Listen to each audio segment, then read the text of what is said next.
phase of moon.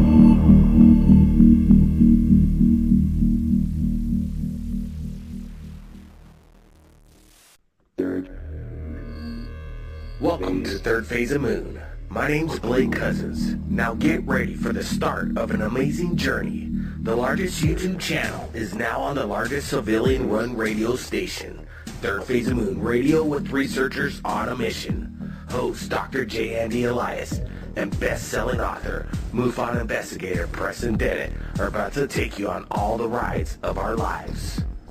We'll be taking UFO news, interviewing top researchers. The journey begins now. Third Phase of Moon Radio is officially on air. Without further ado, here comes Third Phase of Moon, researchers on a mission. We welcome you back to another episode of Third Phase of Moon Radio. I'm your host, Dr. J, and today we have an amazing show for you today. We bring back the godfather of ufology, Stanton Friedman. Welcome to the show. How are you this evening? Well, I'm delighted to be here in beautiful Fredericton, New Brunswick, Canada, where it's freezing cold. We're actually the opposite side here in Los Angeles. It's actually on the warm side. Every time it would dip below, it would be warm. Cold. What you consider would be warm would probably be cold here. But nonetheless, I wanted to say 2013 is over, 2014 new year. More people believe in UFOs. What do you expect this year to happen for ufology? What do I expect is going to happen this year coming up or the past year? This year coming up as we put a close to last year. I think that we're moving in the right direction. I just found out, for example, that work is well underway in a movie about the Flatwoods Monster case in West Virginia, which is one a lot of people haven't heard of, but an exciting case. And Frank Fascino, the guy who's been investigating for more than 20 years, I just talked to him tonight, and they're working on the movie, and it's a very good case from 1952, and we just found a new witness today, would you believe? And so, 60 years later, you found a new witness. Well, yeah, I mean, it's that's exciting because you don't often find, and you know, this happened in 52, where Roswell was 47, so my old line is that we're racing the Undertaker and losing when it comes to all the old cases because people are dying. So the younger cases, the newer ones, are a little easier to deal with in terms of people still alive. So I expect this year is going to be, well, I'm excited by a couple of different things. One is we've got a big MUFON conference coming up in Cherry Hill, New Jersey, just outside Philadelphia, in July. And Roswell has got a big event coming up, 3 days for the annual festival in early July in Roswell, New Mexico, of course. And I'm doing something I've done a couple times before, but it's a little different. I'm going to be sort of leading a tour on a bus of 3 places in New Mexico, Los Alamos, Roswell, and Trinity Site, which is where the first atom bomb was tested. And that site's only open 2 days a year, and I'll be there for both of them in October and in April. These are all listed on my website, www.stantonfriedman.com, but we'll be looking at these places. People have a chance, if they've never been to Trinity, like I say, it's only open 2 days a year, where the first atom bomb was tested. History was certainly made there, and we'll be at Roswell, and history was made there, and we'll be checking out Los Alamos, which is where the atom bomb was designed, and, you know, a very important national laboratory. You know, it's kind of funny. During the war, there were Nobel Prize winners there, picking up their mail at a post office box in Santa Fe. Nobody knew who they were. Secret activities. New Mexico's the place. So it's kind of exciting. And one thing about New Mexico, you don't normally have to worry much about the traffic on the roads. There aren't so many people there. Unlike California, I might add.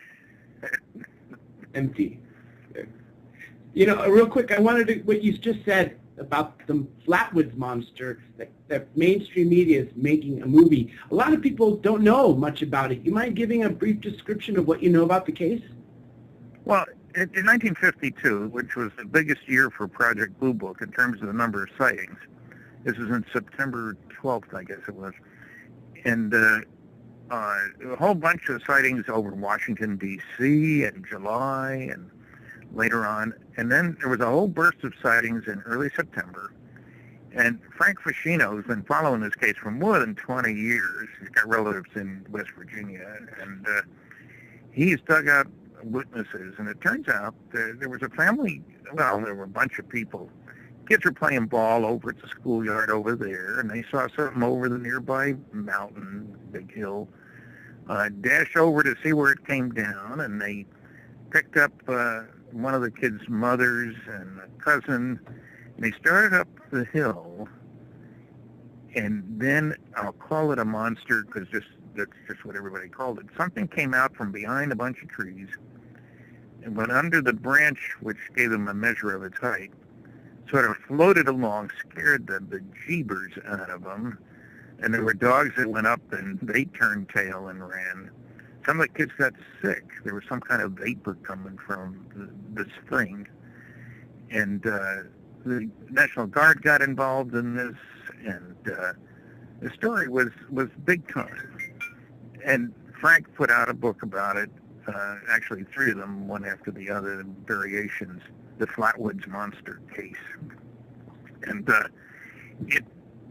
people called it a creature, but it wasn't. It was a device, if you will. Maybe it was a hazmat suit or something like that, but it was big, and it moved strangely and scared the heck out of people, and got a lot of publicity back then.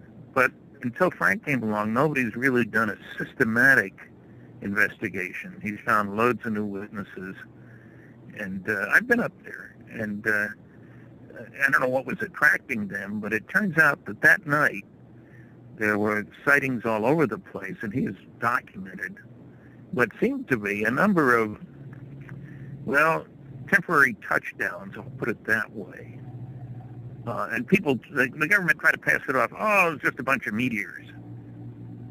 Meteors move rapidly. They don't stay in one place very long, to say the least. And they don't land and walk around or move around. And it was perfectly clear when I was at the site that ask any pilot, if you're having trouble, difficulties, you look for an area that doesn't have trees on it. You find the clearing because you don't want to run into those trees. And that was what struck me when I was there. Oh, I see why they landed here, because there's nothing in the way. You look all around you, there are lots of woods in West Virginia. So it's a very good case. It got a certain amount of publicity, but Frank's books have really done the trick. Frank Ficino, F-E-S-C-H-I-N-O. And look for the movie. I don't know what the title will be, I tell you. Well, speaking of movies, wasn't there one being made about your book, Top Secret Magic? Well, supposedly it is going to be made. They've optioned the rights to my book, Top Secret Magic, M-A-J-I-C, and to the book by Don Schmidt and Tom Carey, Witness to Roswell. And it would be sort of like All the President's Men, an expose, conflict, there are different views about Roswell and especially about MJ-12. And I'm still battling the nasty, noisy negativists about MJ-12. That's what I do. I'm the guy defending it. Nobody else is making much in the way of noise pro-UFO, pro-MJ-12. But anybody who reads the book, I think, Top Secret Magic, will find ample basis for saying that there are these 3 documents that were top secret, eyes only, that are probably the most important documents ever leaked to the public, because they say President Truman established a group called Majestic 12 to deal with what happened at Roswell. This was in September of 47. Roswell was July. And so I've done a heck of a lot of research on the book, on the documents, because, we want to be very careful not to go public and then have somebody say, gotcha, we made it up, here's the proof. So I did an awful lot of research, and I'm anxious for the movie to come out. I mean, I'm getting old. I want it to come out while I'm still alive. I should add, there's a second book that movie rights have been optioned, captured the Betty and Barney Hill UFO experience. Most of the work was done by Kathleen Marden, who's Betty's niece, and she's a real expert on, certified hypnotist for that matter, on abduction cases. And she's written a book. This is listed on our website too. And so, this could be the year of the UFO, he says, hopefully, optimistically. You never know. The mainstream media taking an interest, obviously could be a great thing. I mean, it's almost as if they could acclimate people to these UFOs for them actually coming. And just as we were saying off air, there was 100 sightings in California. Another host from the station witnessed something Christmas Day, Christmas night in Connecticut. This person from Idaho was called. Third Day of the Moon, like I said earlier, is being inundated with footage from around the world. It seems that the sightings are on the increase. Do you think they're making these movies to correlate, maybe because things are starting to collapse for them? The secret? Well, I don't know. It's interesting to speculate because I find that people's attitudes, there's been a shift because of the Kepler satellite. It's very hard for anybody to say, oh, surely we're the only ones, or there can't be anybody else out there, and all that sort of thing. We're now talking, look at the jump in numbers here. Frank Drake of the SETI movement, Silly Effort to Investigate, SETI, said a few years ago there might be as many as 8,000 places in the galaxy that could send radio signals. With Kepler, we're saying that probably every star in the galaxy, someplace between 100 and 200 billion, has at least one planet. Some have 5, some have none, but on the average 1. So rather than 8,000, a much better number might be 8 billion. So suddenly, the notion that, we're it, begins to shrink in significance. How many people believe that? If it could happen here, surely it could happen someplace else, and the planet is 4+ billion years old. Plenty of time for someone to be a little bit ahead of us, maybe only 1 million years, And so times have changed, in terms of overall attitudes about man's place in the universe and all that sort of thing.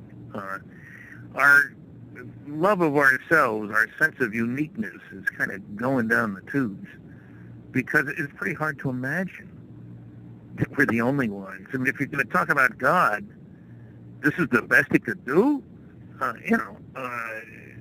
There's got to be other places. And then the evidence backs that up. There's so much evidence, and what enrages me sometimes is how especially the astronomers and the SETI cultists, as I call them, how they act toward this whole question. They don't want to look at the evidence, and I'm just having a little battle with Dr. Tyson, Neil deGrasse Tyson, who's the head astronomer at the planetarium, Hayden Planetarium in New York. He's going to be redoing the Cosmos series. Remember the television series based on Carl Sagan's book? Yes. And Carl and I were classmates for 3 years at Chicago, and I did protest loudly to the station about some of the inaccuracies, like in the Betty and Barney Hill case. I mean, can you imagine? They got the windshield wipers going for that case. It was a beautiful, clear night. They saw the UFO go across the moon. They saw it next to a geological formation, 1.5 times the size, which would make it about 70 feet. And in the show, they've got it raining. So how could any of that have been seen? There are other things wrong, but I mean that. So I'm hoping my last two articles, I do a monthly column for the MUFON Journal, Mutual UFO Network Journal, and both have dealt with Dr. Tyson because some of the strange things he said. I mean, it's my feeling as a nuclear physicist that if a scientist is going to open up his mouth about something controversial, that he has a responsibility to have facts in hand before putting mouth in gear. And that's not always honored, that notion. Dr. Tyson, for example, in one of the classic remarks of the debunkers, the proof that the U.S. government can't keep secrets is how much we know about President Clinton's genitalia. Now, that's one of those very funny remarks that has nothing to do with the question at hand.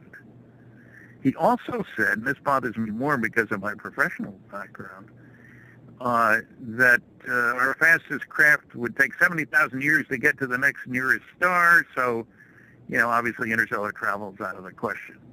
It's absurd. It doesn't have a propulsion system on it. It's like saying... You've worked on craft, right? Faster than that. What? You've worked on craft faster than that. Oh, yeah, and we've worked on ideas that would go very much faster than that. I mean, look, when the technological community wants a lot of energy, they go nuclear. And people are still astonished. I'm sure I've said it before to you. We have aircraft carriers that can go 18 years without refueling. That's an enormous accomplishment. That's with nuclear fission. With nuclear fusion, that's my baby. That's what makes the sun work. And every other star throughout the universe, not just a few, not just 10% of them, all of them work by nuclear fusion. That's what goes on in H-bombs. So we're not strangers to the fusion world. Admittedly, as you'd expect from Earthlings, we use it primarily for military purposes, but enormous amount of energy locked up. And yet the astronomers who know that the stars work by fusion never considered that, gee, maybe you could build a propulsion system around it. But it's not their business to build propulsion systems. I don't know why they think it's their business to debunk when they don't know what they're talking about. That's a Friedman rant, you'll understand, but what the heck. And I've challenged Dr. Tyson to a debate in my last two articles. He says he doesn't do debates, and I can understand why. If he's going to get involved in a subject about which he knows nothing, he's got better sense than that. But then he ought to retract some of the stupid things he's been saying. So I have debated with Seth Shostak of the SETI Institute, and won. Debated with Michael Shermer of the Skeptic Society, and won, because these guys don't know anything. And I just wish there were more people on our side of the fence who would stand up and be counted instead of cowering off on the side. Don't want to stick my neck out. Somebody might think I'm a believer in flying saucers. Wow. How ridiculous. The truth is what matters. You're absolutely right there, and I think it's the fear of them that scares them. But I think there has to be a point, at some point, where the belief of ufologists is going to have to match, or should I say, the belief of the astronomers, noisy negativists, is going to finally have to catch up where science is moving forward, and they're going to have to eat their own words. What event do you think is going to be required for that to happen? Well, there's several different directions I look when I think about that. One would be to have some news media group have the equivalent of Woodward and Bernstein and blow the lid off the cosmic Watergate. There's enough classified documents, which you can read one sentence per page, about UFOs, from the NSA. Now everybody's heard of the NSA. When I used to mention the NSA, no such agency never says anything. Now, thanks to Mr. Snowden, everybody knows that they're the big Snoopy agency out there. They released 156 top secret Umbra UFO documents on which you can read one sentence per page. But there's no cover-up, Stan. And people tell me, I say, well, can you read what's under, in their case, the whiteout? Well, no. Then there is a cover-up. I got CIA top secret Umbra documents on which you can read 8 words on a page. Everything else is blacked out. And there's no cover-up? Come on, guys. So one thing would be a serious, cosmic Watergate investigation, like the political Watergate. A second thing could be that some other governments decide to go public. The Russians, for example, have been releasing some stuff lately. The Soviet Navy, apparently, some of their files are being made available. I was down in Brazil a little over a month ago, and there were military people there working with the Brazilian ufologists to get the data out. And I'm sure that would have disturbed some people in the States, but hey, that's the way the cookie crumbles. I was in Finland. People say, why are there only sightings in the United States? Well, they're not. I helped celebrate the 40th anniversary of the Finnish UFO Society.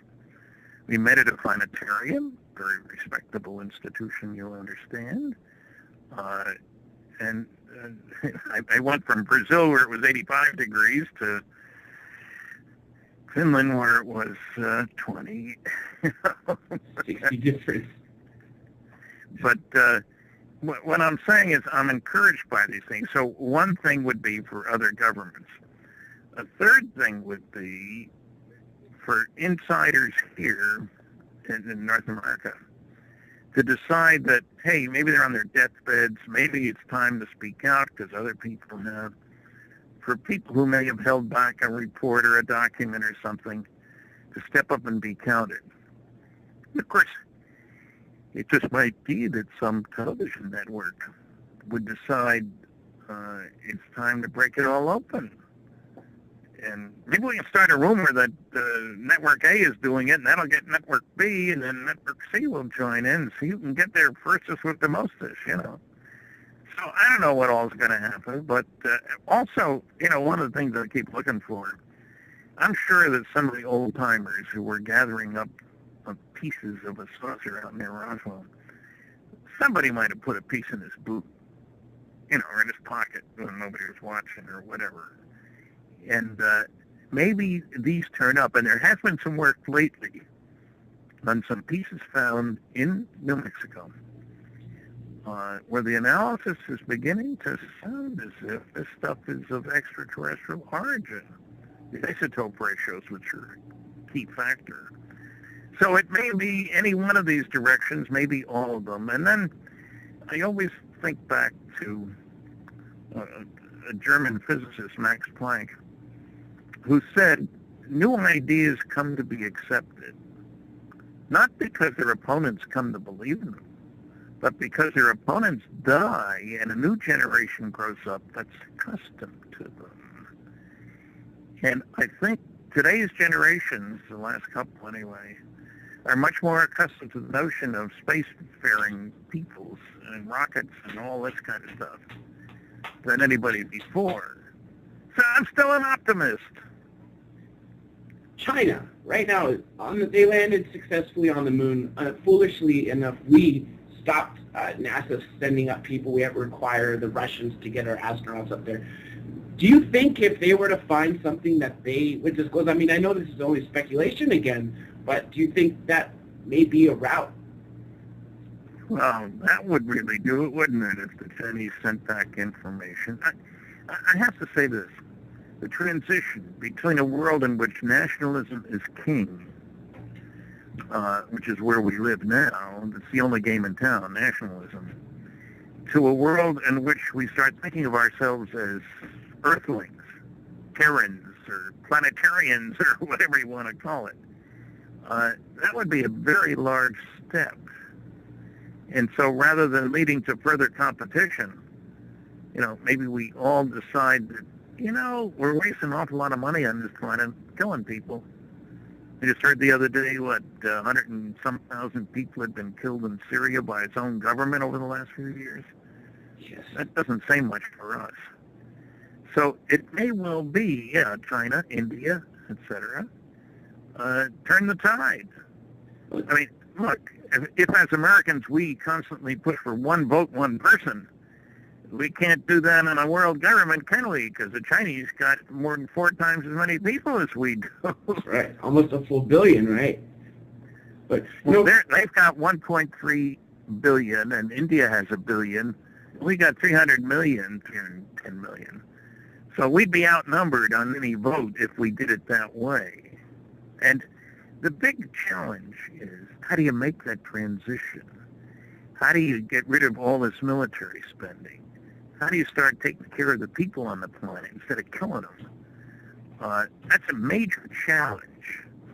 And I'm hoping, I understand that I just heard today, just before I came in here, that the Pope had more people come up for masses this year, and twice as many as last year.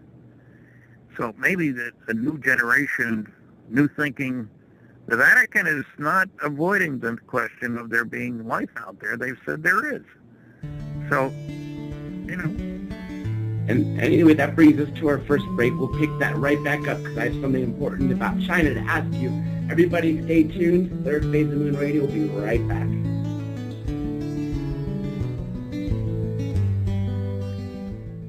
Welcome back to Third Phase of Moon Radio. I'm your host, Dr. J, and we are speaking to none other than Stanton Friedman, godfather of ufology.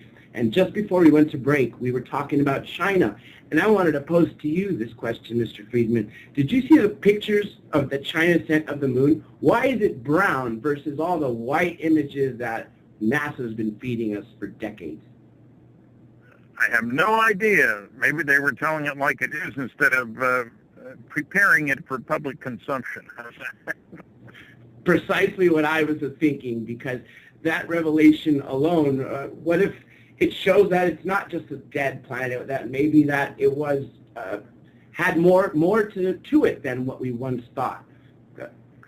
Well, you know, again, my view of this whole business is that there are zillions of planets out there, that there's life all over the place out there, and you know, I get really irked at people saying you can't get here from there, and look how much energy they get from another galaxy. I don't care about other galaxies. I mean, look, within 50 light years of here, there are 1,000 stars. 50 light years. That means that within 1,000 light years, it's about 8 million. 8 million within 1,000 light years. And that's still just down the street. The galaxy is about 100,000 light years across.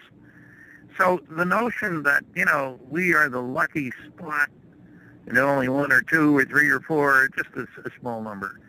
You know, I think it's like how many garages are there on the East Coast. There's a big number. Not everybody has one, you know, but there's a lot of them out there. And our egos, I think, get in the way, and arrogance and ignorance are a terrible combination. You remember people fought the idea, scientists fought the idea that there were rocks coming down from the sky for the obvious reason that everybody knows there are no rocks in the sky, so how could they be coming down from the sky? Until some came down and people had them analyzed and found out it was different and all the rest of that. But that's one of the functions of my book with Kathleen Marden, Science Was Wrong. We have so many examples. 14 chapters, each one stimulated by an example of some smart person saying something stupid, like man will never fly with anything other than a balloon. That was 2 months before the Wright brothers' first flight. Or space travel is utter bilge. And it's all of these things where smart people were arrogant. They thought they knew all there was to know, and if they didn't know it, it wasn't true. And that stands in the way of progress. It's the people who are willing to look at things in a new way, to say, gee, I don't know what's going on here. Let's check further, folks, instead of dismissing it. I mean, when the British Astronomer Royal, in 2011, I guess it was, said, only kooks see UFOs. What a stupid thing to say. Doesn't have to look far to find out that that isn't true, because there are plenty of astronomers that see UFOs. And some have even reported what they have seen. You know, so it's this whole attitude question of, do we need to look at this subject as a nonsense subject? No. And I can say, having lectured out there in 18 countries and 50 states and 10 provinces, that a lot of people interested, I'll tell you that. Look at the migration, I guess you can think of other words for it, to Roswell every year for the festival. Typically 150,000 people go to Roswell every year. Roswell is in the middle of nowhere. I mean, it's 200 miles from Albuquerque, 200 miles from Amarillo, 200 miles from El Paso. If you're there, it's because you want to be there to go to the museum. This is what I'm talking about, and the festival. 150,000 every year. So there's an awful lot of interested people going out of their way. And it's not like it's Las Vegas or someplace like that, you know, all kinds of attractions. It's a nice place to visit, I don't mean that. But, you know, it doesn't have the stars, if you will. So people are interested. If more people would get involved, I haven't heard of any recent PhD theses done on UFOs. We're past time. There have been a dozen already, at least. But I think that it's a question of attitude. If we decide we want to really dig into it and we'll find the truth. And now if we can get the media to pay attention to that, that's another story. Probably one of the biggest problems is trying to get them to pay attention. Now, you mentioned interested parties, which is definitely growing. I want to go back and get a little history lesson about you. When did you start to believe that or know that life exists on other planets? When you were a child, did you think that we were being visited, or did you know, looking in the stars, that something out there was possibly looking back? Well, neither really. I read a lot of science fiction when I was a kid. Before I was 12, my best friend, his older brother, had a basement full of pulp magazines. I used to take 2 or 3 home when I was over there and read them. So I was excited about that. And you didn't get a good view of the sky. I grew up in Linden, New Jersey, industrial capital of New Jersey, if you will, Standard Oil and all kinds of chemical companies and smog and all that stuff. I'll never forget when I was 16 and up in New Hampshire at a camp on the lake. I couldn't get over it. Where'd all those stars come from? You could see the Milky Way. It really was there, and it was visible. It sure wasn't in New Jersey. So I didn't really get interested at all in flying saucers until I read Edward Ruppelt's book in 1958, and I only bought it because it was a markdown from a discount house, hardcover book, marked down from $2.95 to $1. The Report on UFOs by Air Force Captain Edward J. Ruppelt, who had headed Project Blue Book in the early 50s. And I figured shipping would have cost me $1, so I was getting it for nothing. And I read the book. It intrigued me. It didn't convince me, but I shared it with a neighbor. Charlie was an engineer 10 years older than I was. I was working for GE on nuclear airplanes. Big project, spending $100 million that year. And Charlie was a good engineer, next door neighbor, and he was more impressed than I was. And I was impressed by his being impressed, you know, because I looked up to Charlie. And so I read a bunch more books after I moved to California, some of which were trash. And then my big epiphany came when I found a copy of Project Blue Book, Special Report 14, in like 1961 at the University of California, Berkeley Library. And that got me angry as well as educated me. I mean, data on 3,200 cases, but it included a press release from the Secretary of the Air Force, Donald Quarles. And those words are etched in my brain. On the basis of this study, we believe that no objects such as those popularly described as flying saucers have overflown the United States. Even the unknown 3% could have been identified as conventional phenomena or illusions if more complete observational data had been available. I had the report in front of me, 3,200 cases. But the unknowns were 21.5%. How did the Secretary of the Air Force dare to lie so blatantly? Well, one reason he did, nobody else had copies of the report. But that is part of the cosmic Watergate that I talked about. I mean, I had a security clearance. I'm accustomed to sometimes tiptoeing around the truth a little bit because of security. But to blatantly lie, and especially when the second part, not only were the unknowns not 3%, they were 21.5%, but there was a separate category for those cases for which there was insufficient data, despite what he said, 9.3%. And they did a cross-comparison between unknowns and knowns. The probability that the unknowns are the only ones who are interested in were just misknowns was less than 1%. So it was blatant and massive misrepresentation, and I found not one newspaper, and I've looked at a lot of them covering that story. This is October 1955. Not one pointed out the facts. And that bugged me. You know, like I say, you can tiptoe around the truth sometimes for security, but blatant lying is something that should not be rewarded by acceptance. It should be trashed. And so that was one of the big events in my life to get me really going on what's the truth here. And, you know, if there's no truth here, why would they so blatantly lie? You normally have to have a reason for lying, don't you? I mean, you can understand when the first atom bomb was tested at Trinity site in New Mexico, the news media, the Air Force, the Army rather, put out a press release. An ammunition dump had blown up, and fortunately nobody was injured because it was seen from 100 miles away. So I can understand that. They lied, but I can understand that in the context of the war we were fighting. But that's different from, they had a good excuse.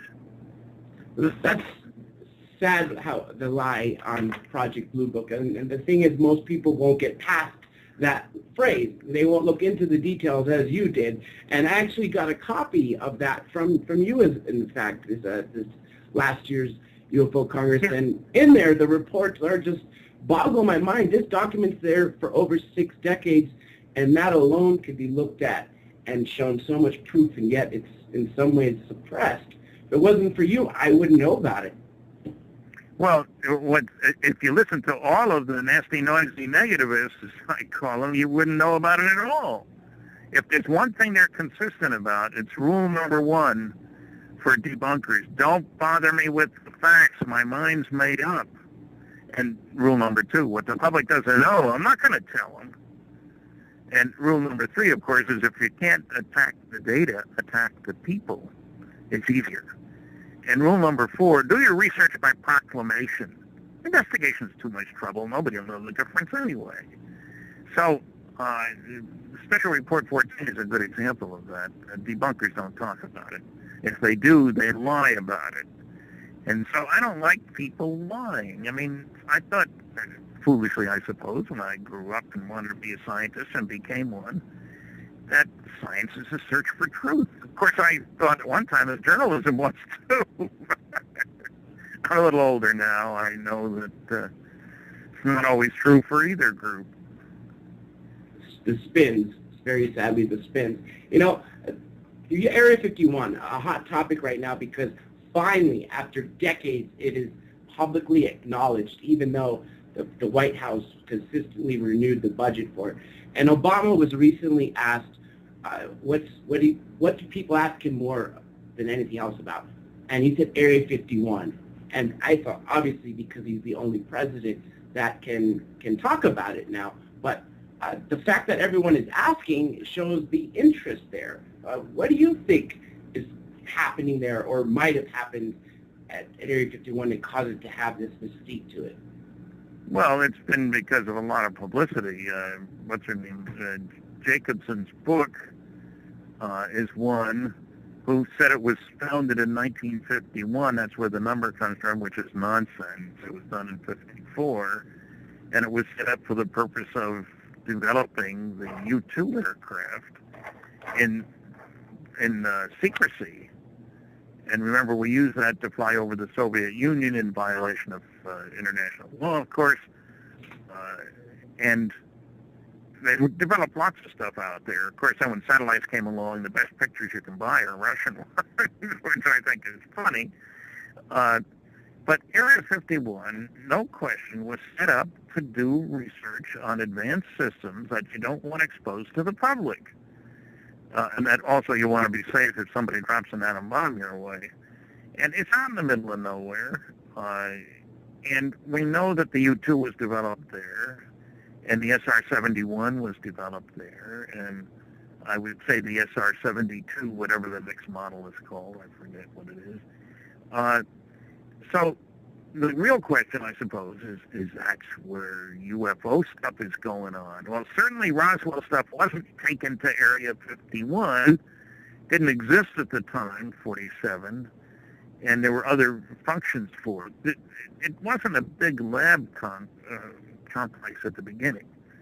And we know that the wreckage went to a place that was, Wright-Patterson Air Force Base in Ohio, which has, from time to time, 20 to 30,000 people working there. I've been there. I had a contract that involved my going there every month or so.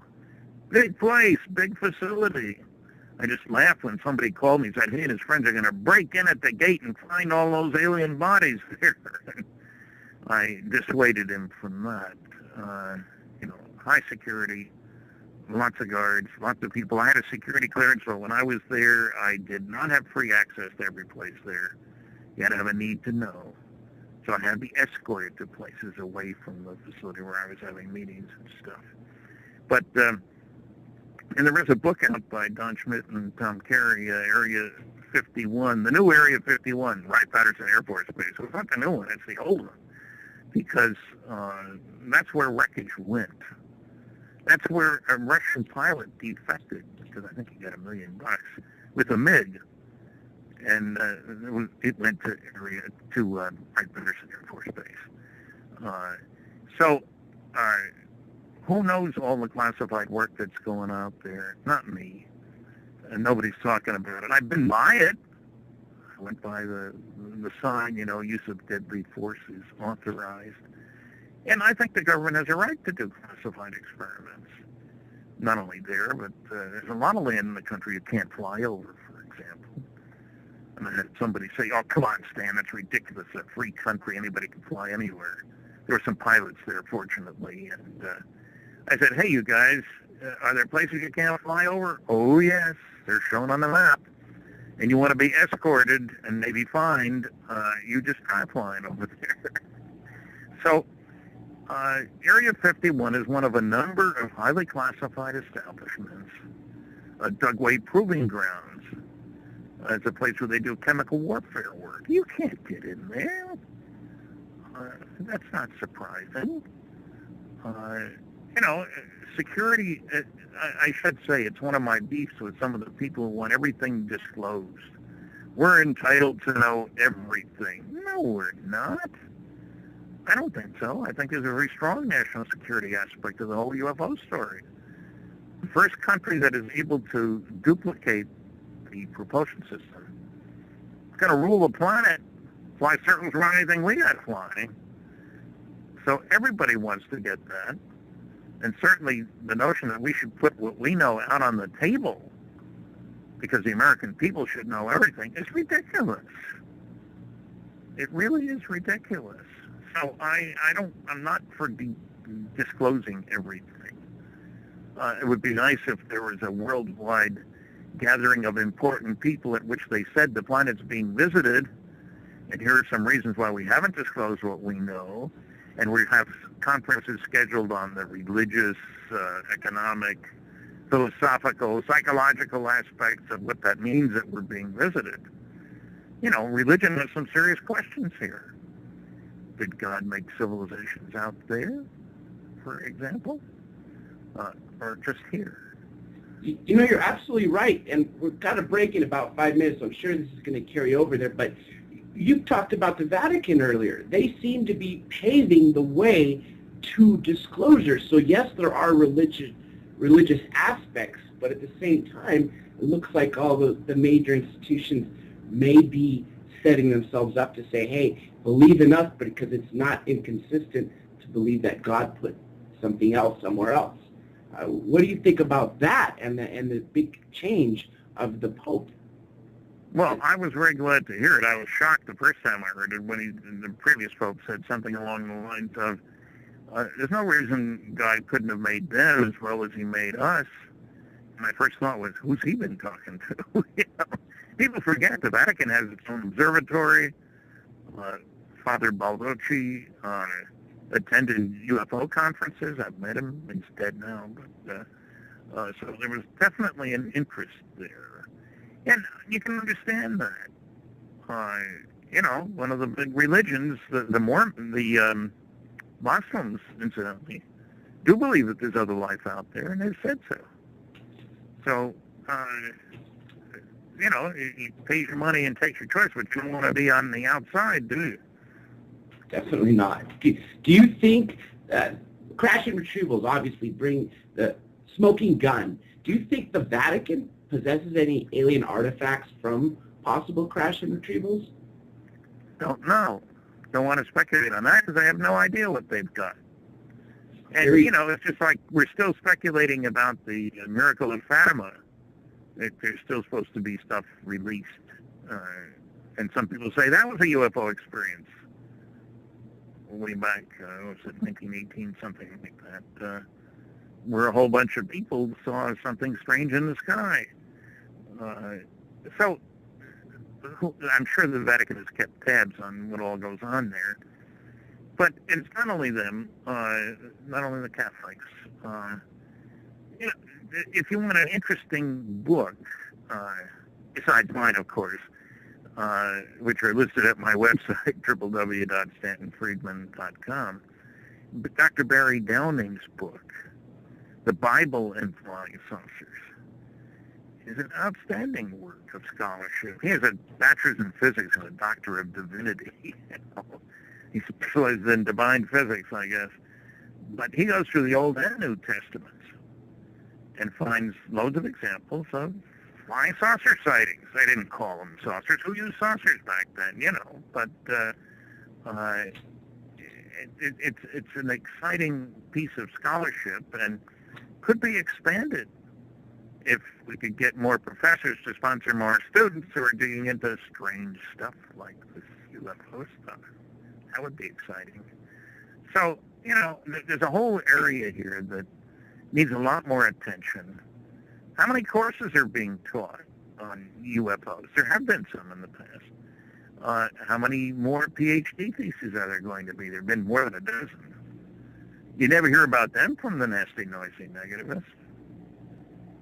You don't. And as a matter of fact, I think the future will hold much more because you ask any teenager or child right now if they believe in life on other planets. I have not heard a child says no. So I can imagine in a decade or so when they create their own.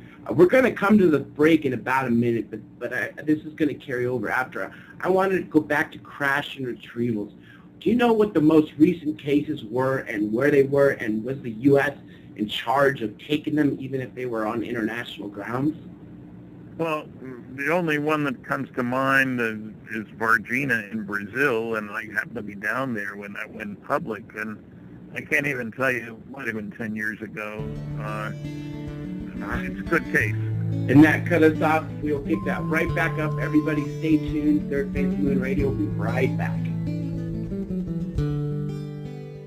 And now, we welcome you back to Hour 2 of Third Phase of the Moon Radio. I'm your host, Dr. J, and we are speaking to none other than the godfather of ufology, Stanton Friedman. I want to tell everybody, check out StantonFriedman.com. At www.stantonfriedman.com, there you'll find where he'll be speaking as far as his many great books, Crash at Corona, to Capture, to Science Was Wrong, Top Secret Magic, and there's much, much more available there. And also, if you want to ask questions, call in now. Area code 347-688-2902, or on the West Coast, 818-923-1713, or Skype in at Freedom Screen. And now, Mr. Friedman, right before we went to break, we were talking about crash and retrievals and this recent case in Brazil. I mean, I know it's not yesterday, but a little over a decade ago, it seems fairly recently. Can you tell us about this case? Well, it's fairly straightforward. In the small town, no, it's not really small, but it's not a huge city, of Varginha,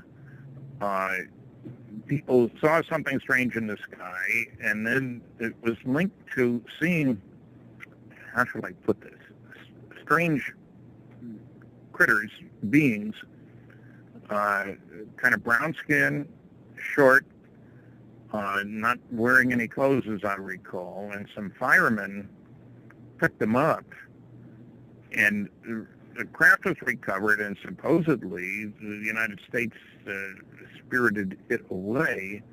Dr. Roger Lear was there and talked to doctors who said they found that the beings were injured and were somewhat different from us. And there's a book in Portuguese about it, about the Varginha event. And there's even a video that Dr. John Carpenter from the States and myself and Graham Birdsall, the late Graham Birdsall, who had been editor of Britain's UFO magazine, we interviewed several of the investigators to get the story. So what happened, nobody's got the big story other than a number of people were around. Dr. John Mack, the late Dr. John Mack, expert on abduction cases, psychiatrist from Harvard, he actually went down there and talked to the young ladies who were primary witnesses on this thing, and he was satisfied it was an important and significant case and that they weren't telling the truth. And I'm reminded another case, well, you wouldn't call it an abduction, but Zimbabwe, Brazil, again, a number of years ago, Dr. Mack went there too. A bunch of kids out from school. A craft landed, and there were beings there who saw the kids real close. Teacher saw it. Very exciting case. And John investigated that one too. And Cynthia, can't remember her last name, a top investigator in Africa, spent a lot of time down there too. So I mention this because, you know, this isn't a uniquely American or North American or civilized country, big fancy cities kind of phenomena. It goes on all over the world. And I certainly know that from the many countries I've spoken in, that people are interested because they've heard of something happening near them.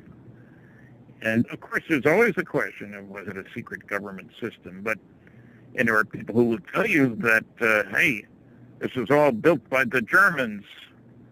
Hitler he had his people develop anti-gravity. I just saw that recently in something I read, my question always about those is, if Hitler had developed a better propulsion system, he would have used it. You can't say he was a nice, kind guy who felt sympathy for his fellow citizens, so they didn't want to use these bad weapons. Come on, that's ridiculous, you know. So I don't think Hitler did. When the United States built stealth aircraft, we used them in a war, and a whole bunch of other new aircraft. We built the atomic bomb, we used it in a war, 2 of them. I might surprise people to know we've actually tested, we Earthlings, 2,000 nuclear weapons on this planet, which is a scary thought, because there's still plenty of nuclear weapons around. So, you know, it scares me when I think of some of the, what shall I call them, the leading lights of the planet. If they get their hands on a nuclear weapon, would they hesitate to use it? I don't think so. Bikini Atoll. A lot of evil people. Didn't we even take out an entire island when you said 2,000 nuclear tests?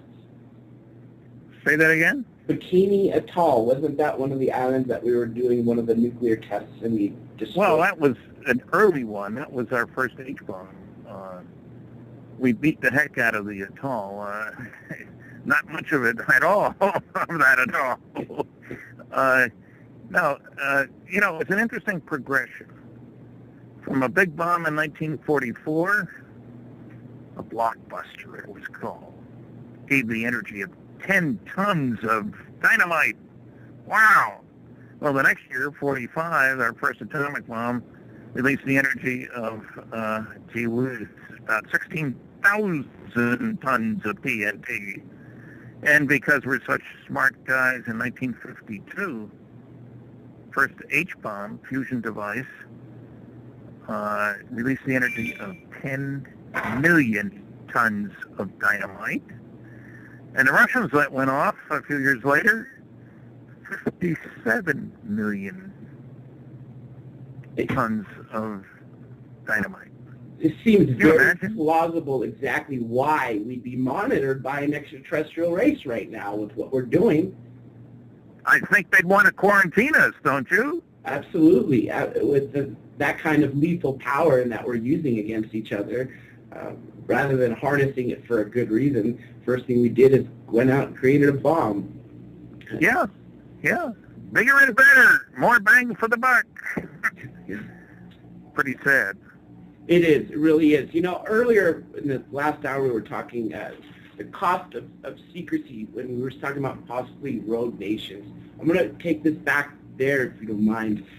Do you think at some point the cost of keeping this cover-up a secret will be so high that we're going to have to disclose? I mean, again, this is speculation, but the best we can do until we get some more whistleblowers. I don't know. If 10 different newspapers were in competition to see who could get the most good data out in a hurry, it might put some pressure on some people. It does take money, and newspapers are having a hard time of it, as you know, because of advertising on the internet and stuff like that. But I don't know what's going to force anything, and it may be out of our hands altogether. It may be the aliens land in the middle of a big soccer match, and that would be the end of the cover-up, wouldn't it? With a few million people watching. Or a billion. Hey, the Winter Olympics, that would be the time, wouldn't it? I agree. When a billion people are watching, that's when they should make their grand appearance.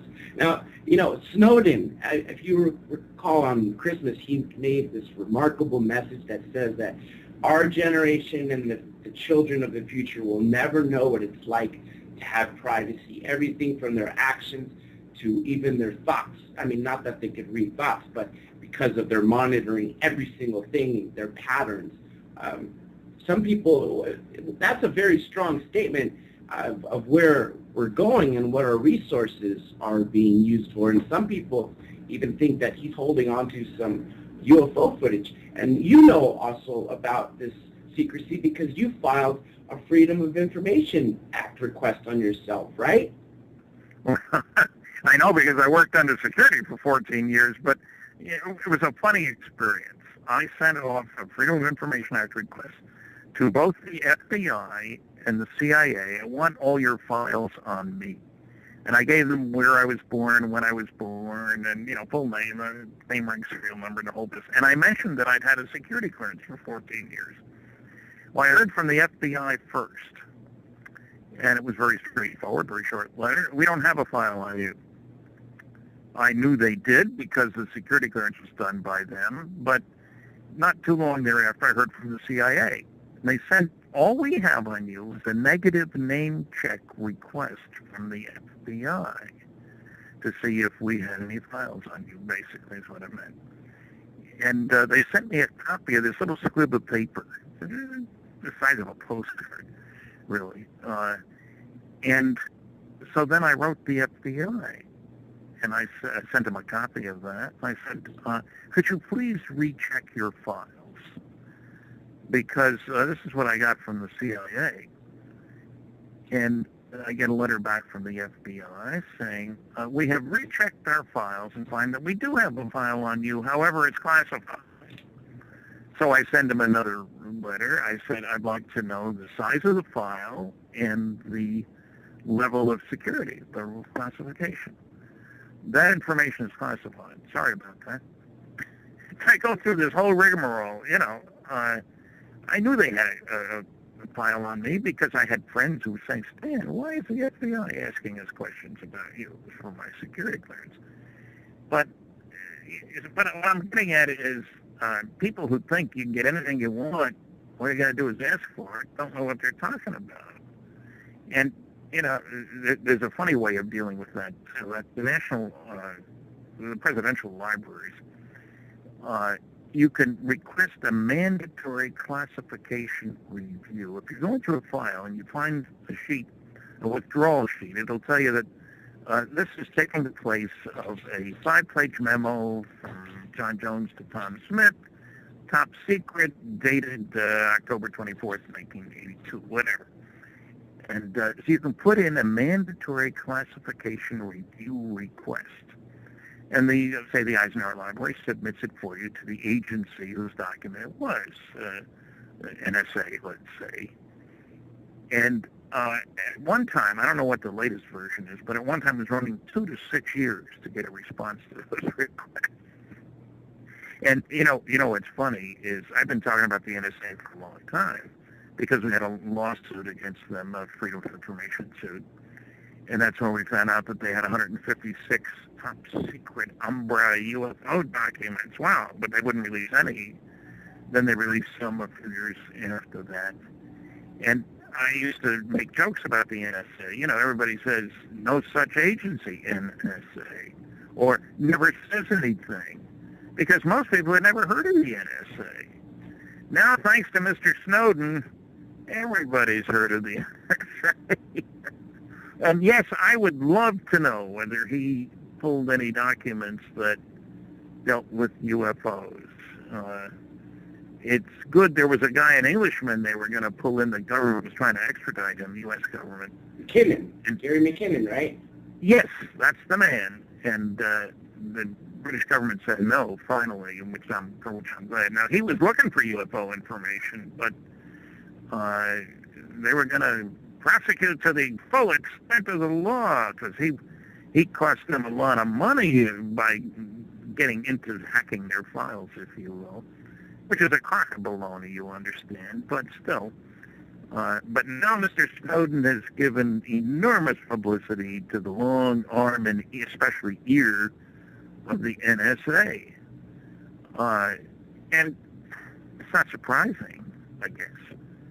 And the United States isn't the only country that's been doing this stuff. Everybody's been listening in wherever they could on anybody else. But privacy, as you said, is not going to be around very long, is it? Unless you live in a cave, I guess. Even then, it's possibly scary thought that you may not get it. And as you know, there have been a couple world leaders that have not been happy with the United States spying on them. You think the backlash of that might aid us or maybe lose the credibility of the sense that when they say there's no cover-up, people will start to say, yeah, right? Well, yeah, I think it will help in that regard. That I think people with the internet and, direct access to a few billion people if you want it, I think people resent the notion that the government isn't posting stuff on Facebook about all kinds of classified things. There's a long history of governments covering things up, usually out of self-interest. Look at the experiments that were done with syphilis. And black people were exposed, and they were given different drugs and treated, some of which weren't treatment at all. It's a long, very sad story. And so it's nothing new that governments would hide information that could be of interest to its citizens. But we have a new era on that, and when I look at the rapidity with which the capability of computers has gone up so rapidly, how many terabytes, I asked somebody the other day, how big is the storage on this computer? Oh, several terabytes. Terabytes? Not gigabytes, not megabytes, not kilobytes, but terabytes. Holy cow. And you can see that by the fact that you can download movies. Movies get a lot of information. You couldn't do that 10 years ago. Quickly, too. You could download them fairly quickly, too, now. Yeah. Well, the engineers are leading the pack. Moore's Law one of the founders of one of the big companies. Basically, it was established a number of years ago that the number of transistors on a chip was doubling every year or two. Which doesn't sound like much until you say, well, wait a minute now, over 10 years, holy cow, that's an enormous improvement. And it hasn't stopped. There were predictions 10 or 15 years ago, oh, it'll level off very soon. Well, it hasn't leveled off, and all our progress on the Internet and all kinds of other areas is dependent on the improvement in electronics. Technological progress comes from doing things differently in an unpredictable way. And when you think of the enormous capability of the NSA and a bunch of other agencies, and where are we going from here? Now, when they start reading your minds, that's when you begin to get a little worried. And it wouldn't surprise me if we learned how to do that as well, which is really scary. Then they would be putting people aside they're putting them away in prisons for their thoughts before they would even take action. Very scary thought. Now, we're talking about Moore's Law and how fast these computers go. Do you think that they will get to the point of creating artificial intelligence? Well, there is already plenty of artificial intelligence. I mean, you call some places, you don't talk to a person, you talk to a machine, press 1 if this, press 2 if that, there's a lot of artificial intelligence. If you mean to compete with man, there are some people moving in that direction, and that's kind of scary. And I think we're underestimating how complex man really is, but it is scary, and I think there will be artificial intelligence in the sense in which you meant it, and it won't be too long from now. And what we do about that, will it serve us, or will we serve them as opposed to them serving us? And that's a good question. I don't have an answer. I'm going to be 80 next year. I won't be around when all this stuff happens. Hopefully you'll be around for the day where we could say, I told you so with regards to UFOs, because it sure seems like it's going down that path. Now, what do you know about military space programs? Because that wasn't not too long ago. I was just doing a random Google search, and you could find all these different logos of actual military space programs, which was a scary thought to know that we've been in space, not under NASA. Well, for a long time, as a matter of fact, I had a personal involvement with this. The Air Force had a program called MOL, M-O-L, Manned Orbiting Laboratory. It was directly in competition, but for military purposes, with NASA. And as a matter of fact, I'd been laid off at Westinghouse. The program was a success, but the patient died. They canceled the program. Nuclear rocket engines, that was. And I got a job. I thought I had a job. I was offered a job and accepted, trying to figure out how flying saucers work for McDonnell Douglas in astronautics in Santa Monica, California. And the money to fund that, they were able to spend a couple % of this huge budget they had on the MOL program on blue sky stuff, it was called. Something with low probability but high return if it worked. And that was my job. I was going to be working on figuring out how flying saucers worked. Wow! Unfortunately, as I was driving across the country, halfway across, to take up my new exciting job, I heard on the radio that the MOL program had been canceled. And I walked into McDonnell Douglas with my offer letter, of course, and they said, you realize we just laid off 5,000 people. And I said, yeah, I realize that, and they kept me on for 3 months.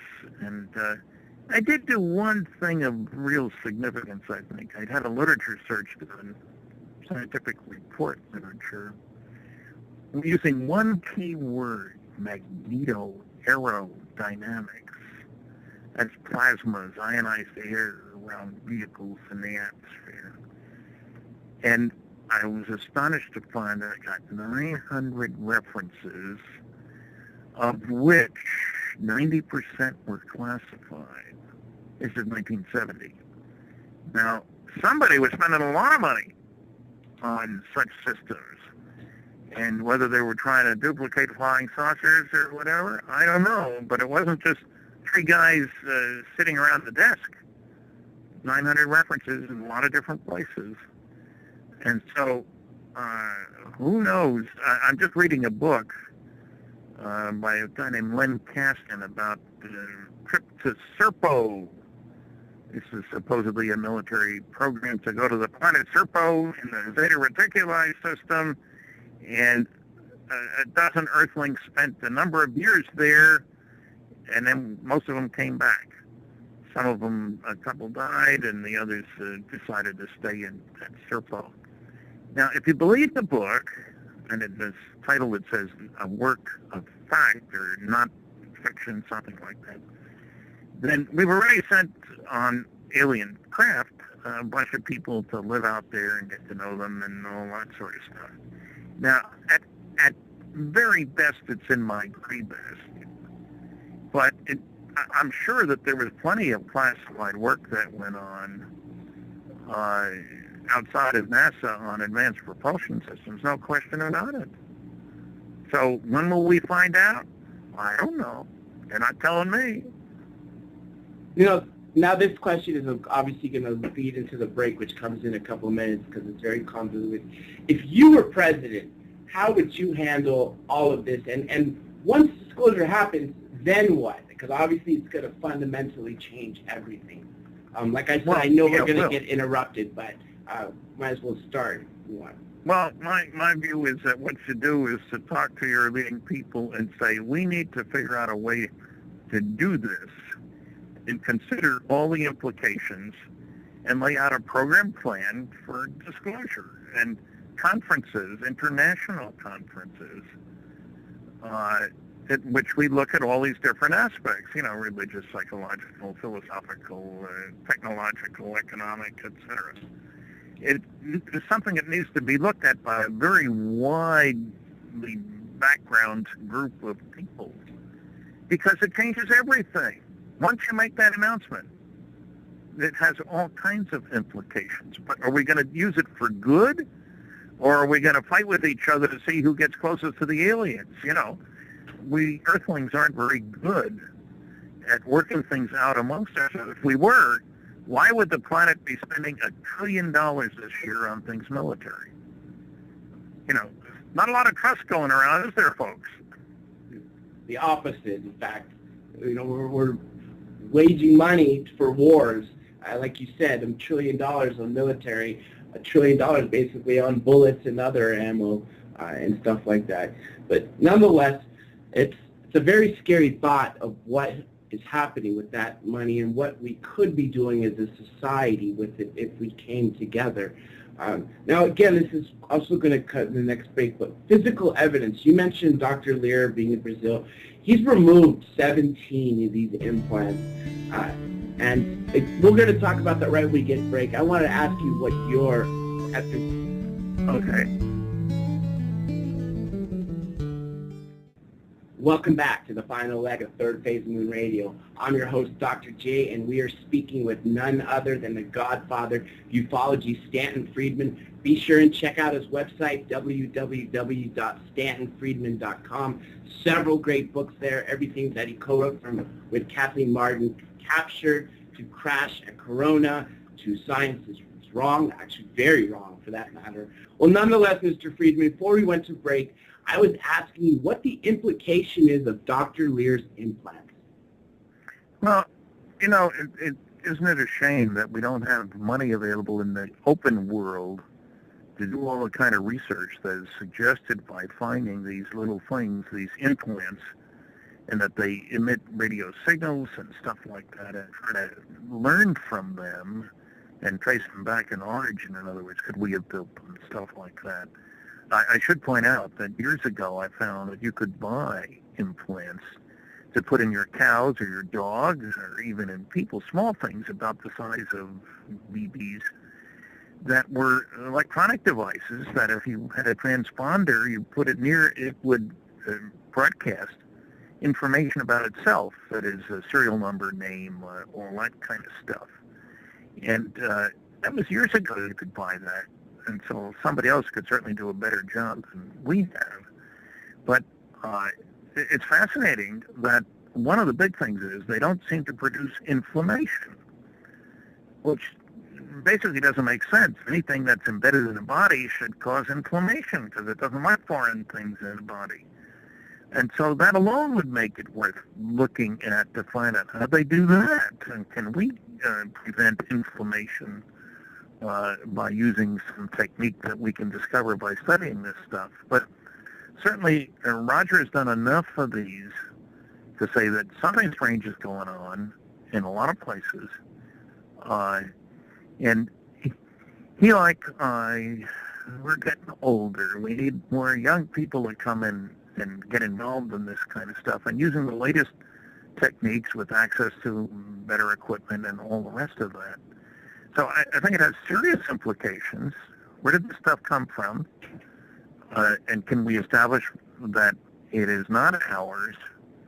Are there techniques being used in manufacture of these things that we don't know anything about?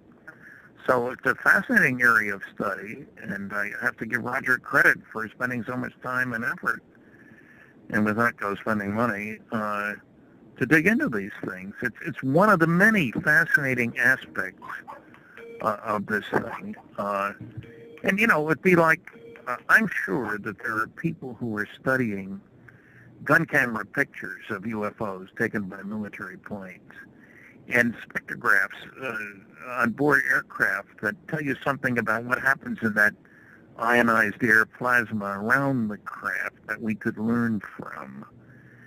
But who knows? That's all in the secret world, in the black world.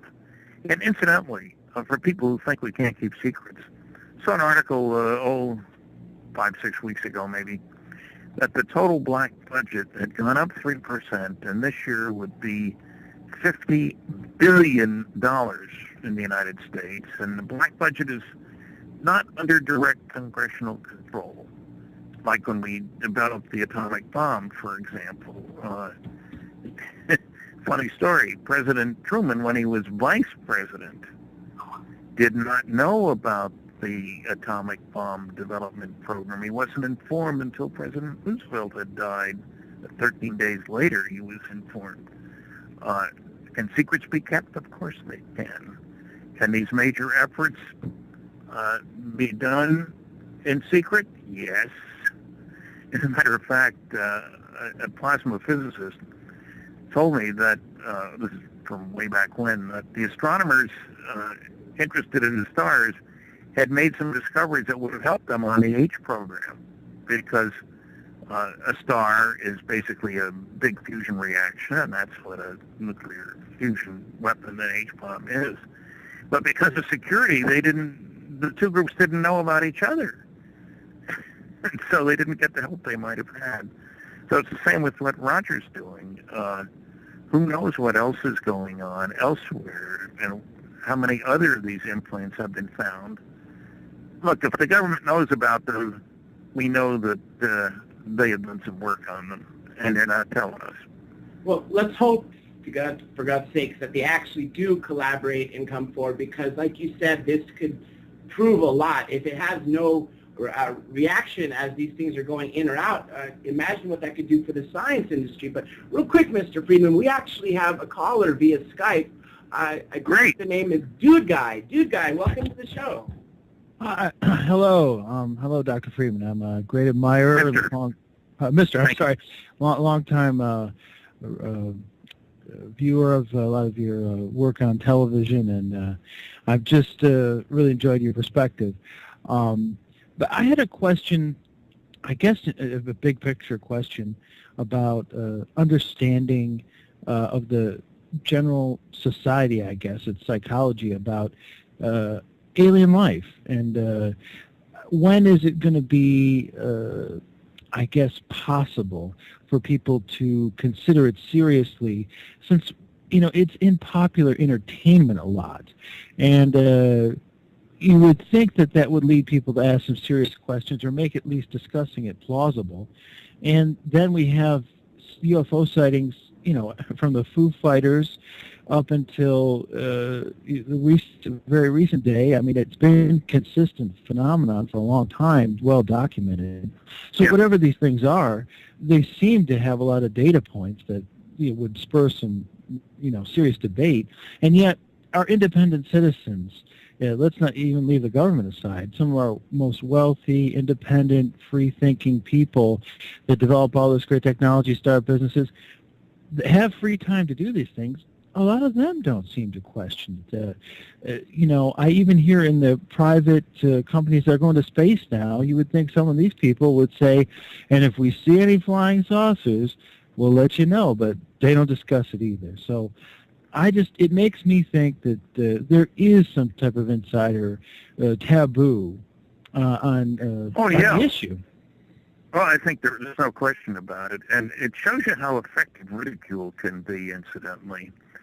I've checked a lot of audiences. I've given over 700 lectures in 50 states, 10 provinces, and 18 other countries. I get around. At the end of many of my lectures, I ask, I get the first question in the question and answer period, how many people here believe they've seen what I would consider to be a flying saucer? Just raise your hand and I'll point and count. We didn't let the CIA in, I'll say, and stuff like that. So they raise their hand and I point and count. 1, 2, 3, 4. The first hands go up just barely over the heads of the people. They trust me. I mean, I'm just giving a lecture like Flying Saucers Are Real or some such title. But when I get to the other side of the room, I'm still pointing and counting. The hands go up vigorously. They suddenly realize they're not the only ones. Everybody thought he was the only one. Each person did. Typically, it turns out that 10% of the people believe they've seen one. There's an awful lot of people. But then I ask, how many of you reported what you saw? 90% of the hands go down. I also ask, incidentally, if anybody left, how many of you were in the military at the time, and you want to tell us about it? And one guy in front of 1,300 people says, I can't, they told me not to say anything, which was a great line. When people come to my table and they want to buy a book and I autograph it and stuff, they got to tell me their sighting, you see. They know I'm not going to laugh. And they tell me the report, and I ask them a few questions. I say, did you report it? No. Why not? They think I was some kind of a nut. That's the most common response I get.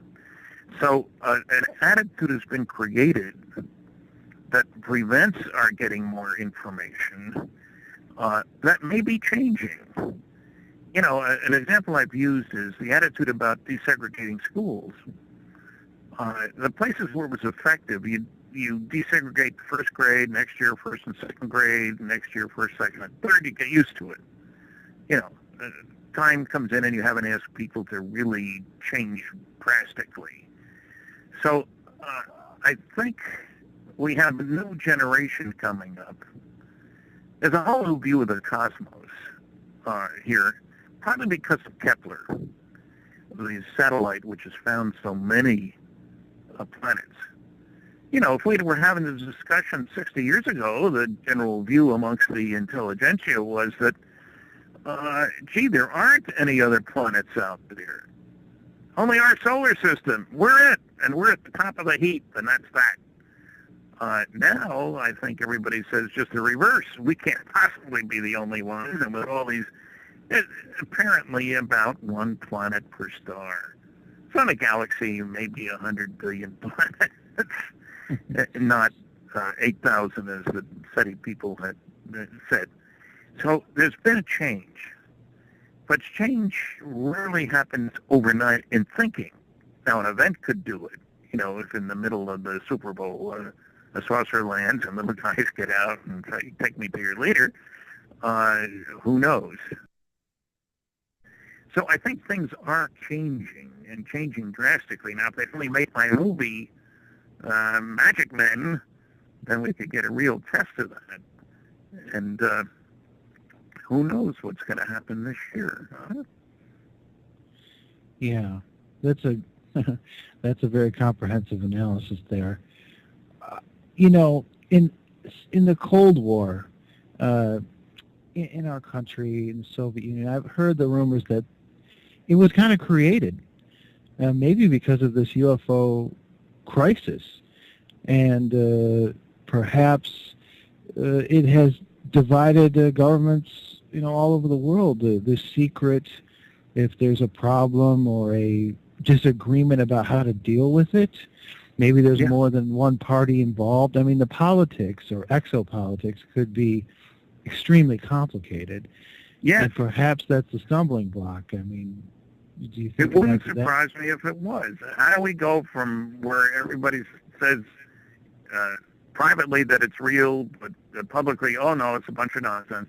How do we go from that to where everybody says, well, of course it's real, except for a few percentage? You'll never get everybody to believe anything. There's always a noisy naysayer around, because it can't possibly be that is true. Meteors don't fall from the sky, because there aren't any rocks up there. I love that line. So, yeah, it's a very difficult problem. How do we go from where we are? And remember, people in power want to stay in power, and knowledge is power. Nobody wants the citizens of this planet, all citizens of individual governments, mind you, to owe their allegiance to the planet as opposed to that individual government. As far as I can tell, no government wants that. Nationalism is the only game in town. And so you don't want anybody else to break the barrier either, right? So it's a tough one. And you may have noticed the United Nations doesn't seem to have a lot of power. I mean, I gave testimony at the United Nations way back in 1978. Lee Spiegel of Huntington, what is it? Post? Yeah. Huffington Post? Huffington Post, yes. He arranged the hearings at the United Nations way back in 78. And he's going strong with Huffington Post. And we had a lot of interesting testimony, but the United States, the kibosh on doing anything about it. And so if there was a world organization, which obviously can't solve problems of peace in Syria, for example, or in the Sudan, or the other trouble spots in the world, what's it going to do about UFOs? What power does it have? We don't have a great council, if you will. Hey, that's a good name. Planetary Council of Leadership for the New World Order to come. But you see what I mean? We don't really have a situation in which it's okay to look at these things because nobody wants to give up power. Mr. Friedman, out of all the countries you visited, what would you say was the most UFO friendly? Oh, boy. Interesting question. Well, at the time, I probably would have said Turkey. I went there for a conference. We had a conference where over 2,000 people attended 3 days in a row. Now, admittedly, there was a little strange aspect. We had a Humvee with armed troops in it escorting our bus from the hotel to the auditorium. That's not an indication that everything is peaceful and good, but there's a friendly response everywhere. Korea had a great response. China Hong Kong was good. Australia, Brazil is certainly one of the most friendly countries when it comes to UFOs. No question about that. Finland, I just got back from there, and I was there years ago to dedicate a UFO exhibit at a science museum. Would you believe? And there was a Russian cosmonaut there, too, for the same purpose. We couldn't really talk to each other because we don't speak each other's language. In Finnish, nobody speaks. Finnish and Hungarian and Estonia. 3 countries whose language is a mystery to the whole rest of the world. But they're interested in UFOs. You got any questions for Mr. Friedman? Oh, probably an infinite amount, but I think, my overall feeling is that technology and keeping it classified is one of the big reasons why they don't want to discuss our own technology or the alien technology or their presence until, some date when they feel they have a greater handle on things and how it will be distributed and used by the planet. Because, we could talk about free energy or different things that exist. I mean, I happen to know there are, even more basic energy solutions, not even getting into Tesla or alien power plants, things like thorium reactors and things that aren't being used, and you have to wonder why. And it just concerns me. Money. that enough of our best citizens aren't able to pose the questions and bring things to be examined by the public, and not even, our military, and, people who speak out. Somebody like Smedley Butler, who wrote War is a Racket. I mean, we need somebody like that now to write about, the UFO cover-up, I think. Well, yeah, we do, and we do need somebody in the media to be a champion of this. And I'll tell you, I was very disappointed at the Peter Jennings mockumentary of 2005. They interviewed 150 people. They used 50. And the conspiracy plot, I'm not a conspiracy theorist, is that somebody in the government wanted to know, what do these UFO people know? Should we worry about it? Well, how are we going to get them to talk to us? Well, you have a program taking one of the big three network newsmen, anchormen, and they'll all want to be on that, which is true. So they did that. And can you imagine that John Mack wound up on the cutting room floor? Dick Haynes? There were a number of people, outstanding researchers, who wound up on the cutting room floor. And somebody has over 150 hours of testimony about what's really going on. And I'll tell you, let me give you the strange reason I was disappointed.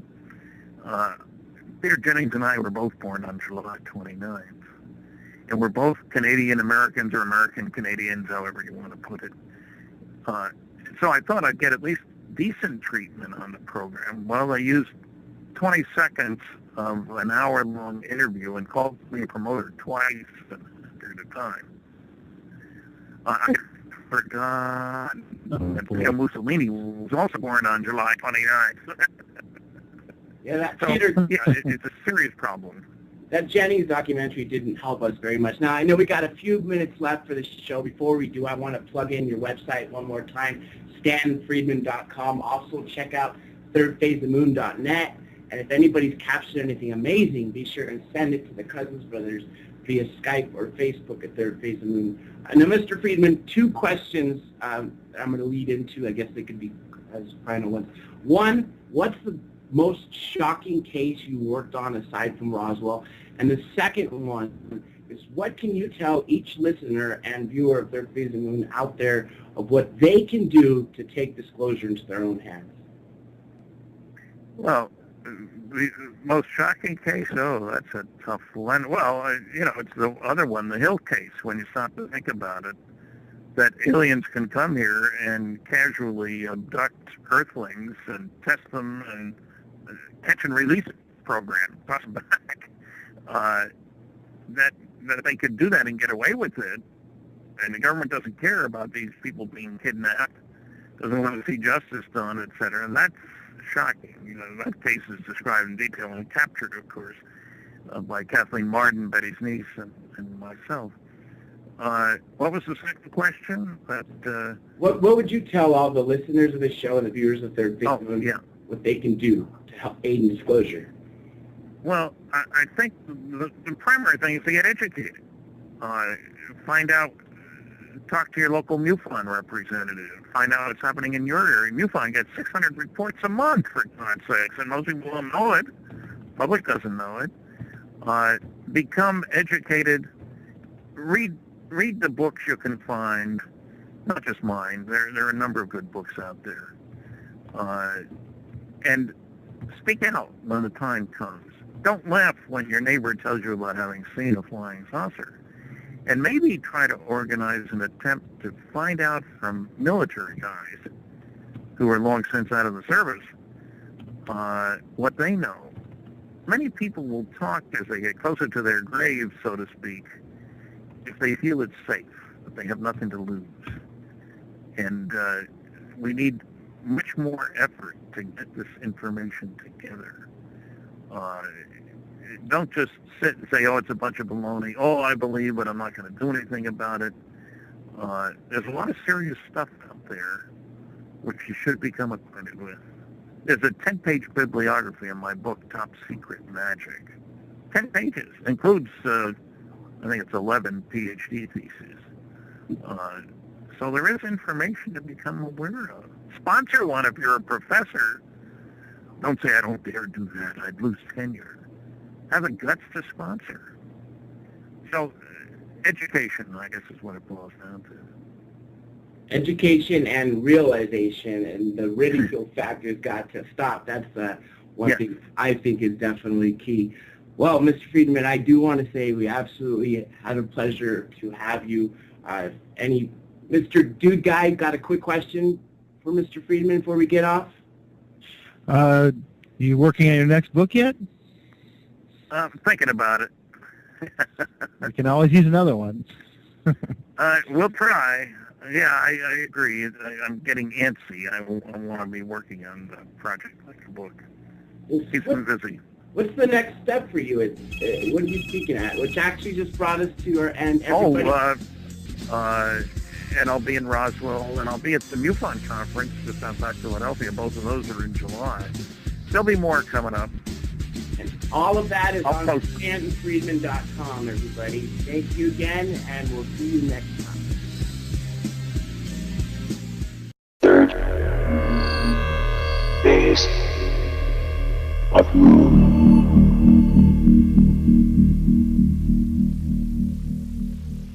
Work is well underway in a movie about the Flatwoods Monster case in West Virginia, which is one a lot of people haven't heard of, but an exciting case. And Frank Fascino, the guy who's been investigating for more than 20 years, I just talked to him tonight, and they're working on the movie, and it's a very good case from 1952, and we just found a new witness today, would you believe?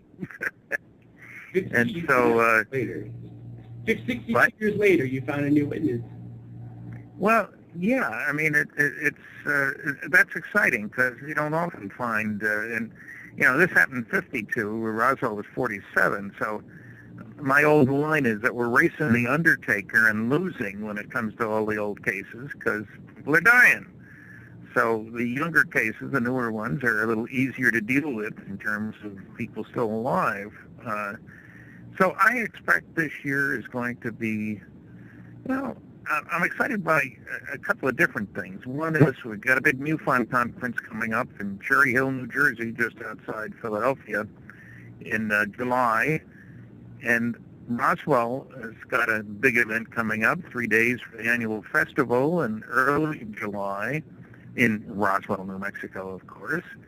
And I'm doing something I've done a couple times before, but it's a little different. I'm going to be sort of leading a tour on a bus of 3 places in New Mexico, Los Alamos, Roswell, and Trinity Site, which is where the first atom bomb was tested. And that site's only open 2 days a year, and I'll be there for both of them in October. Kids are playing ball over at the schoolyard over there, and they saw something over the nearby mountain, big hill. Dashed over to see where it came down, and they picked up one of the kids' mothers and a cousin, and they started up the hill. And then I'll call it a monster because that's just what everybody called it. Something came out from behind a bunch of trees and went under the branch, which gave them a measure of its height, sort of floated along, scared the bejeebers out of them. And there were dogs that went up and they turned tail and ran. some of the kids got sick. There was some kind of vapor coming from this thing. And the National Guard got involved in this, and the story was big time. And Frank put out a book about it, actually 3 of them, one after the other, variations, the Flatwoods Monster Case. And people called it a creature, but it wasn't. It was a device, if you will. Maybe it was a hazmat suit or something like that, but it was big. And it moved strangely and scared the heck out of people, and got a lot of publicity back then. But until Frank came along, nobody's really done a systematic investigation. He's found loads of new witnesses, and I've been up there, and I don't know what was attracting them, but it turns out that night there were sightings all over the place, and he has documented what seemed to be a number of, well, temporary touchdowns, I'll put it that way. And people, the government tried to pass it off, oh, it's just a bunch of meteors. Meteors move rapidly. Third phase of moon.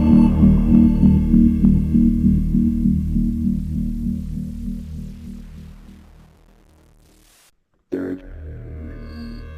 Welcome to Third Phase of Moon. My name's Blake Cousins. Now get ready for the start of an amazing journey. The largest YouTube channel is now on the largest civilian-run radio station, Third Phase of Moon Radio, with researchers on a mission. Host Dr. J. Andy Elias and best-selling author, MUFON investigator Preston Dennett are about to take you on all the rides of our lives. We'll be taking UFO news, interviewing top researchers. The journey begins now. Third Phase of Moon Radio is officially on air. Without further ado, here comes Third Phase of Moon, researchers on a mission. We welcome you back to another episode of Third Phase of Moon Radio. I'm your host, Dr. J, and today we have an amazing show for you today. We bring back the godfather of ufology, Stanton Friedman. Welcome to the show. How are you this evening? Well, I'm delighted to be here in beautiful Fredericton, New Brunswick, Canada, where it's freezing cold. We're actually the opposite side here in Los Angeles. It's actually on the warm side. Every time it would dip below, it'd be warm. Cold. What you consider would be warm would probably be cold here. But nonetheless, I wanted to say 2013 is over, 2014 new year. More people believe in UFOs. What do you expect this year to happen for ufology? What do I expect is going to happen this year coming up, or the past year? This year coming up, as we put a close to last year. I think that we're moving in the right direction. I just found out, for example, that they don't stay in one place very long, to say the least. And they don't land and walk around or move around. And it was perfectly clear when I was at the site that ask any pilot, if you're having difficulties, you look for an area that doesn't have trees on it. You find the clearing, because you don't want to run into those trees. And that was what struck me when I was there. Oh, I see why they landed here, because there's nothing in the way. You look all around you, there are lots of woods in West Virginia. So it's a very good case. It got a certain amount of publicity, but Frank's books have really done the trick. Frank Feschino, Feschino. And look for the movie. I don't know what the title will be, I tell you. Well, speaking of movies, wasn't there one being made about your book, Top Secret Magic? Well, supposedly it is going to be made. They've optioned the rights to my book, Top Secret Magic, MAJIC, and to the book by Don Schmidt and Tom Carey, Witness to Roswell. And it would be sort of like All the President's Men, an expose, conflict, there are different views about Roswell and especially about MJ-12. And I'm still battling the nasty, noisy negativists about MJ-12. That's what I do. I'm the guy defending it. Nobody else is making much in the way of noise pro MJ-12. But anybody who reads the book, I think, Top Secret Magic, will find ample basis for saying that there are these 3 documents that were top sent in April. These are all listed on my website, www.stantonfriedman.com, but we'll be looking at these places. People have a chance, if they've never been to Trinity, like I say, it's only open 2 days a year, where the first atom bomb was tested. History was certainly made there, and we'll be at Roswell, and history was made there, and we'll be checking out Los Alamos, which is where the atom bomb was designed, and, you know, a very important national laboratory. You know, it's kind of funny. During the war, there were Nobel Prize winners there, picking up their mail at a post office box in Santa Fe. Nobody knew who they were. Secret activities. New Mexico's the place. So it's kind of exciting. And one thing about New Mexico, you don't normally have to worry much about the traffic on the roads. There aren't so many people there. Unlike California, I might add. Empty. You know, real quick, I wanted to, what you just said about the Flatwoods monster, that mainstream media is making a movie. A lot of people don't know much about it. You mind giving a brief description of what you know about the case?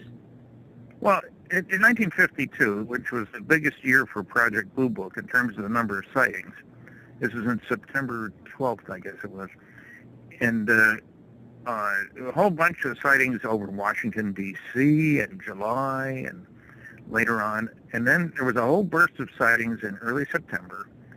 And Frank Ficino, who's been following this case for more than 20 years, he's got relatives in West Virginia, and he's dug out witnesses. And it turns out there was a family, well, there were a bunch of people